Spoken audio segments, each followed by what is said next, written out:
Bonjour et bienvenue. Aujourd'hui, on va s'intéresser à un cas d'école, une maladie dont le nom est en fait une sorte de piège. On va décortiquer une pathologie bovine qui cache bien son jeu et dont la vraie menace est loin, très loin de ce que son nom laisse entendre. Alors, cette énigme, la voici. La maladie en question, c'est la diarrhée virale bovine, qu'on appelle aussi la BVD. Et pourtant, vous allez voir, la première chose à savoir sur elle, c'est qu'il ne faut surtout pas se fier à son nom. Oui, bien sûr, la diarrhée peut être un des symptômes, mais c'est vraiment l'arbre qui cache la forêt. La véritable action du virus, son principal mode d'attaque, c'est de saper complètement le système immunitaire de l'animal. Il le rend vulnérable à tout un tas d'autres maladies. C'est ça la vraie menace, l'immunosuppression. Bon, alors si ce n'est pas juste une histoire de diarrhée, qu'est-ce que c'est que cette maladie au juste? Qu'est-ce qu'elle fait vraiment? En fait, ce virus est un vrai caméléon. Parfois, on ne voit absolument rien, l'infection est totalement invisible. D'autres fois, elle provoque une maladie très sévère, surtout chez les jeunes bovins. Mais son vrai secret, sa botte secrète si on veut, c'est un mécanisme caché qui est le véritable moteur de toute l'épidémie. C'est là que ça devient vraiment fascinant. On va voir comment ce virus est capable de créer une sorte d'agent dormant, un espion, au cœur même du troupeau. Tout commence pendant la gestation. Il y a une fenêtre critique, vraiment très précise. Si la mère est infectée entre le 40e et le 120e jour, le virus peut traverser le placenta et atteindre le fœtus. Le problème, c'est qu'à ce stade, le système immunitaire du veau est en pleine formation. Il va alors considérer le virus comme faisant partie de lui-même. Résultat, à la naissance, le veau est porteur du virus, mais son corps ne le voit pas comme un ennemi. Et ça, c'est pour toute sa vie. Et voilà comment on obtient ce qu'on appelle un animal infecté de façon persistante, qu'on va appeler IP, c'est le terme technique. Pour faire simple, c'est une véritable usine à virus ambulante.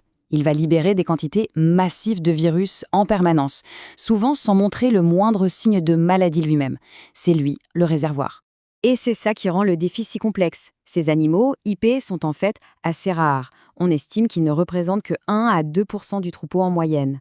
C'est peu, mais leur capacité à propager le virus est tellement énorme que ce petit pourcentage suffit à entretenir toute l'infection. Et l'histoire ne s'arrête pas là. Pour compliquer encore un peu les choses, ce virus a en réalité 2 facettes, 2 biotypes, avec des rôles complètement différents. D'un côté, on a la forme la plus répandue, la forme non cytopathique. C'est elle, l'architecte, celle qui est capable de créer ces fameux animaux IPP pendant la gestation. Et de l'autre côté, on a une forme beaucoup plus rare, souvent une mutation, qu'on appelle cytopathique. Et celle-là, elle est carrément létale pour les animaux IPP. Alors comment ça marche? C'est un scénario en 2 temps. D'abord, il faut un animal IP qui est donc déjà porteur de la forme non cytopathique. Ensuite, cet animal va développer la forme mortelle, la fameuse maladie des muqueuses, uniquement si l'un de ces 2 événements se produit, soit son propre virus mute et devient cytopathique, soit tu l'es contaminé par une souche cytopathique qui circule déjà. Dans les 2 cas, pour l'animal IP, c'est presque toujours fatal. Donc on le voit bien. La clé de voûte de toute stratégie de contrôle, c'est de réussir à trouver ces fameux porteurs cachés, ces animaux IP. C'est exactement ce que les études confirment. Ces animaux infectés de manière persistante sont le réservoir naturel du virus. C'est eux qui maintiennent la circulation et qui sont à l'origine de toutes les nouvelles contaminations.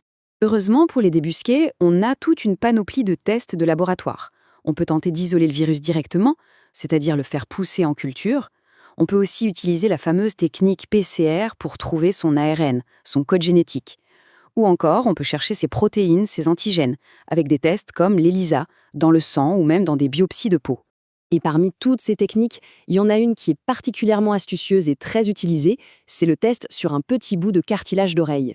L'avantage énorme, surtout chez les très jeunes veaux, c'est que ce test cherche le virus lui-même directement dans le tissu. Ça permet d'éviter d'être trompé par les anticorps que la mère a pu transmettre à son petit et qui pourraient fausser les résultats des tests sanguins. D'accord, maintenant qu'on sait comment identifier la source du problème, la question c'est, concrètement, comment on fait pour maîtriser la contagion? La stratégie est en fait un plan d'attaque en 3 points, qui doivent absolument être menés ensemble. Le premier, c'est le plus direct. On teste tout le monde et dès qu'on trouve un animal IP, on le retire du troupeau. C'est la priorité numéro 1. Le deuxième point, c'est la défense. On blinde la ferme avec des mesures de biosécurité pour que le virus ne puisse plus rentrer. Et enfin, troisième point, on vaccine pour renforcer les défenses immunitaires de tout le troupeau. Et quand on parle de biosécurité, ça veut dire être très rigoureux. Par exemple, tout animal qui arrive sur l'exploitation doit être testé pour être sûr qu'il n'est pas un IP. Il faut aussi une période de quarantaine, de quelques semaines. Ça va même plus loin. on doit s'assurer que la semence utilisée pour l'insémination artificielle ou que les embryons implantés sont certifiés non porteurs. L'idée, c'est vraiment de fermer toutes les portes d'entrée possibles du virus. Au final, cette histoire de la BVD, c'est bien plus qu'une simple maladie animale. C'est une vraie leçon sur la manière de gérer des menaces invisibles, des menaces qui sont là, sous nos yeux, mais qu'on ne peut pas voir. Ça nous rappelle à quel point il faut être vigilant et stratégique face à des ennemis qui se cachent au grand jour.